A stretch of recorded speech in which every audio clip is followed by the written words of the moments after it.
For gay rights advocates in the Philippines, the decision is a ray of hope for LGBT communities here and abroad. So we hope that the same development will also happen here in the Philippines.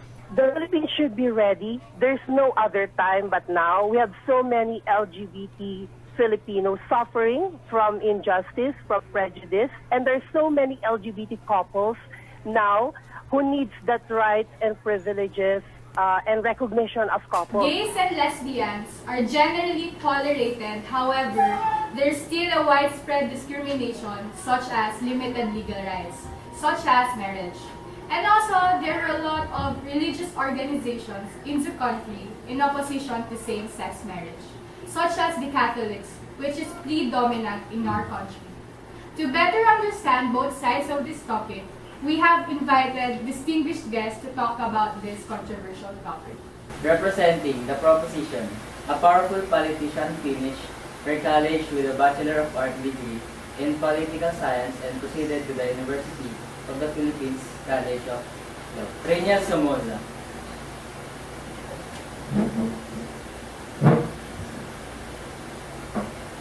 While on the other hand, representing the opposition, a lay minister from St. Jerome Parish, Ayala, Alabang, Ara Abarca.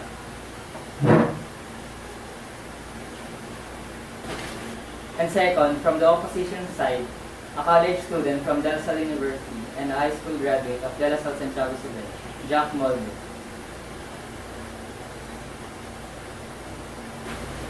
So, we will be providing a like and a dislike button for the speaker to use later. Each speaker will be given a minimum of 3 minutes and a maximum of 5 minutes to defend their side. In the 5-minute mark, they will be hearing a click sound which will signal them to stop. So, do you think marriages between same-sex couples should or should not be recognized by the church with the same equal traditional rights?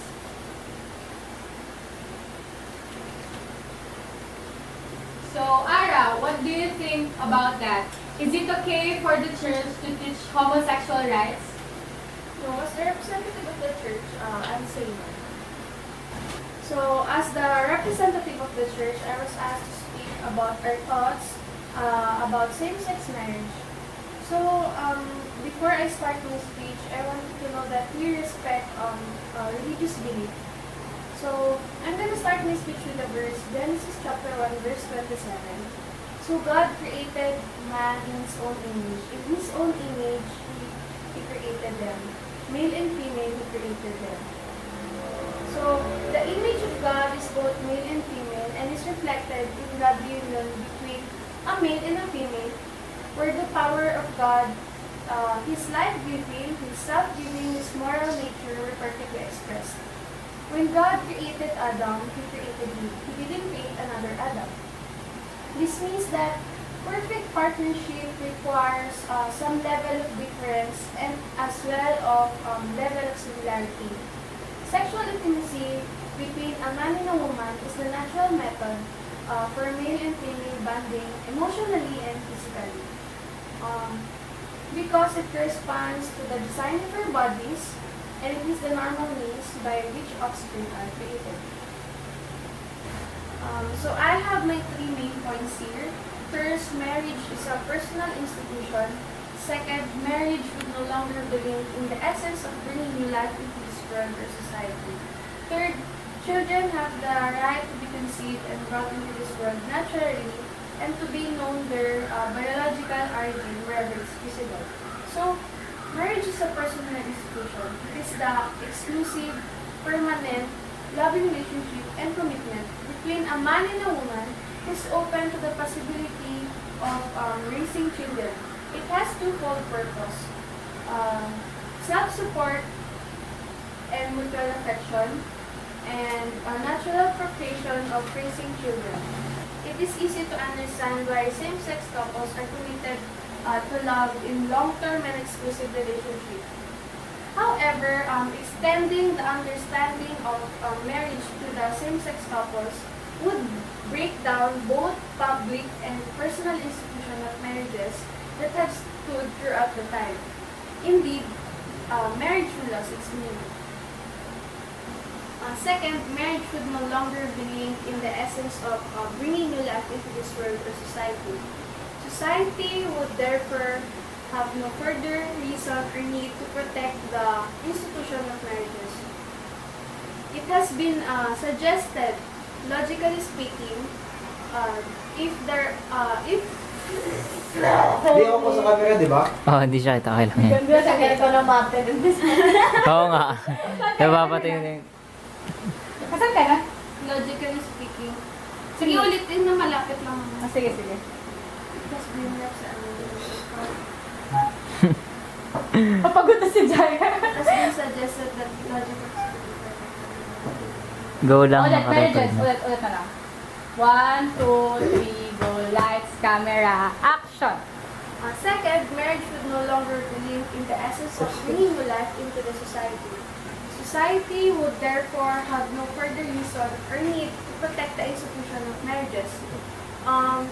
It has been suggested that, logically speaking, if the marriage only represent only loving relationship, it could come up to any such relationship like the same-sex couples. If the link of bringing new life into this world is broken, that marriage itself is broken, and the concept have no further use to the individual or to society. So third, children have the right to be conceived and brought into this world naturally and to be known by their biological origin wherever it is visible. Children have the right to the chance of to be nurtured and cared by a mother and a father. We know that life often intervenes to deny those rights, but we start from the potential for them to be satisfied. With the same-sex marriage, however, adults need desires, hopes, and aspiration becomes the exclusion of the rights of the child. And aspirations become the exclusion of the rights of the child. And where this may lead? Would the law oblige teaching homosexual preference and lifestyle in school? Or requiring ministries to perform same-sex marriages, or church-based adoption agencies to facilitate same-sex adoptions?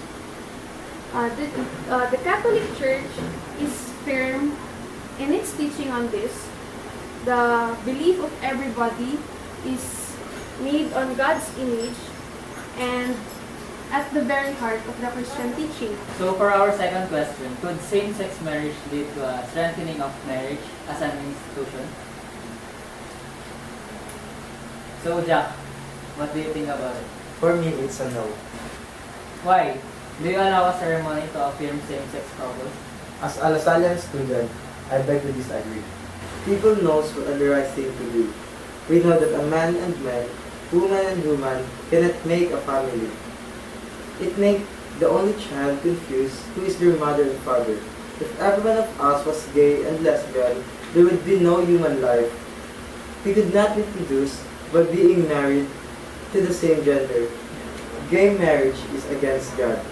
I know that not all people believe in God, or even a Christian, but guess who created love? Who created the world? Who? Everything must came from something.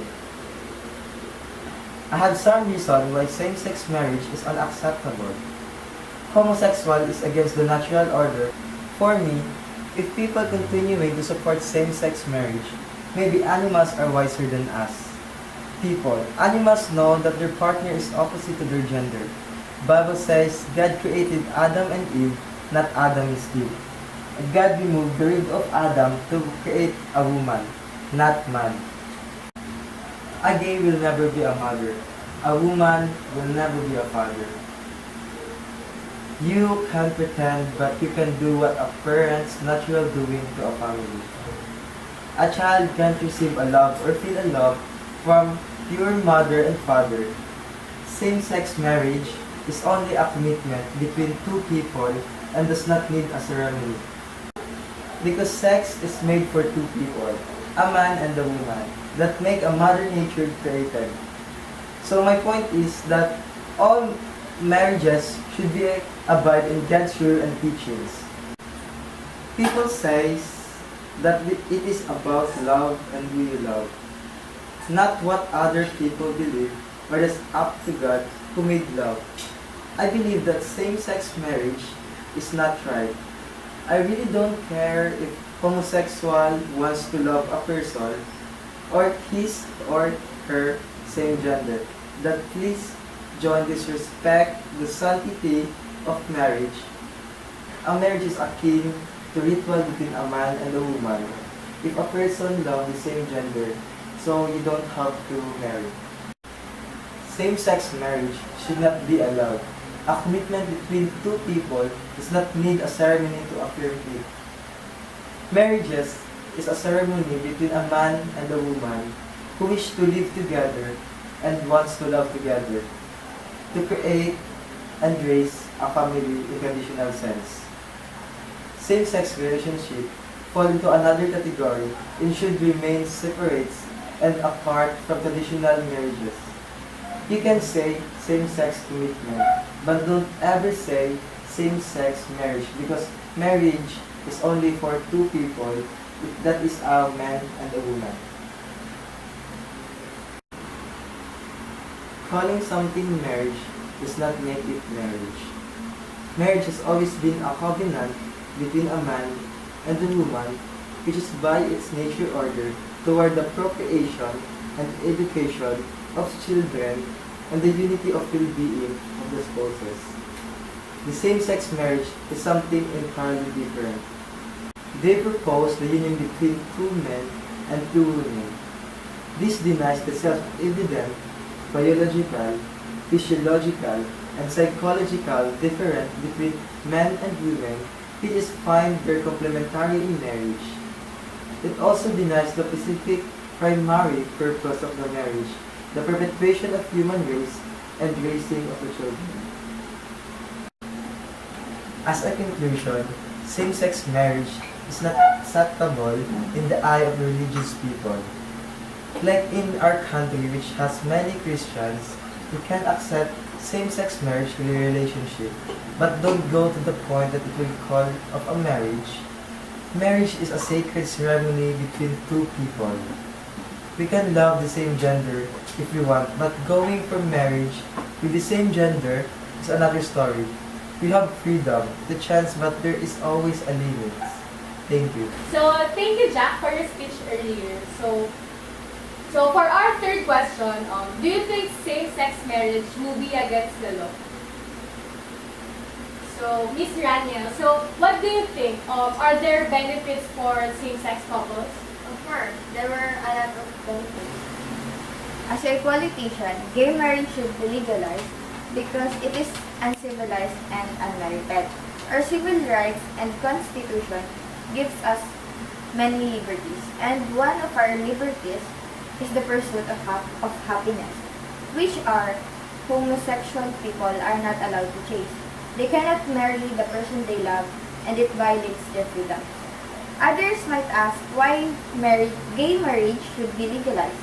But my question is, why should other people be able to choose who marries who?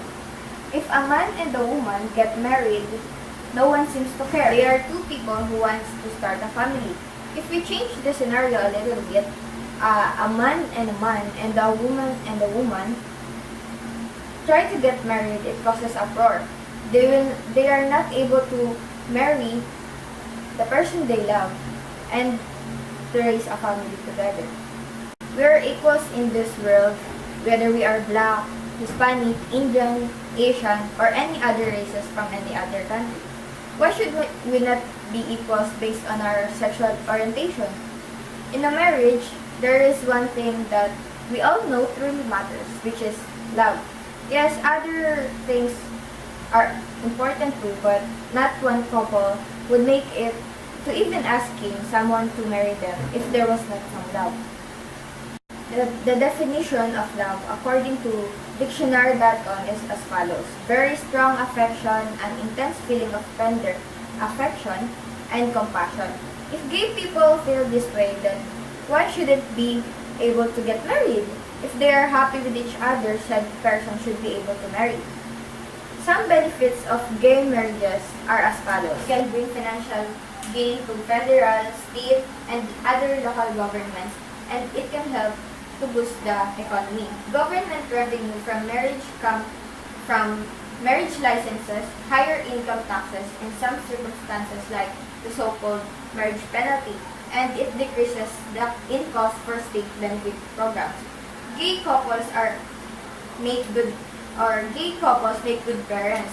Marriage provides both physical and psychological health benefits, and banning gay marriages increases the psychological disorders. Marriage benefit should be available to all couples no matter what. In places where gay marriages are banned, the gay couples are not allowed to have the same benefits as others. Since gay marriage is not legal, said person's spouse is not recognized as their next of kin and care is delayed. Now, who would be affected if homosexual marriage was legalized? No one. Everyone believes there is one person who is out there to love us, and gay people feel the same way. Parenthood is a benefit of marriage, and gay couples cannot have children by themselves without some type of help, so they look to adoption agencies. In some cases, gay people are put on longer waiting lists or denied completely. Gay marriage should be legalized for these reasons. Evolution will always continue at any given point in time. Something will occur that we will not like in this world, but we can overcome this. Thank you. As a conclusion, even though to most people, gay marriage should be illegal and should stay in current state, I believe we need to change the world for future generations. We fear that different religions were going to clash, but now all the religions coexist. White people had black and Hispanic slaves, but we overcame the odds, and now white men, black men, and Hispanic men can be equals. If it is possible to overcome such fierce obstacles, then we can overcome the boundary obstructing gay marriages and straight marriages alike. So, as a conclusion, we have different opinions about same-sex marriage, which are influenced by the society we are living in, our religion, and our politics. It's for you to decide whether same-sex marriage is right or wrong. Thank you for listening and have a nice day.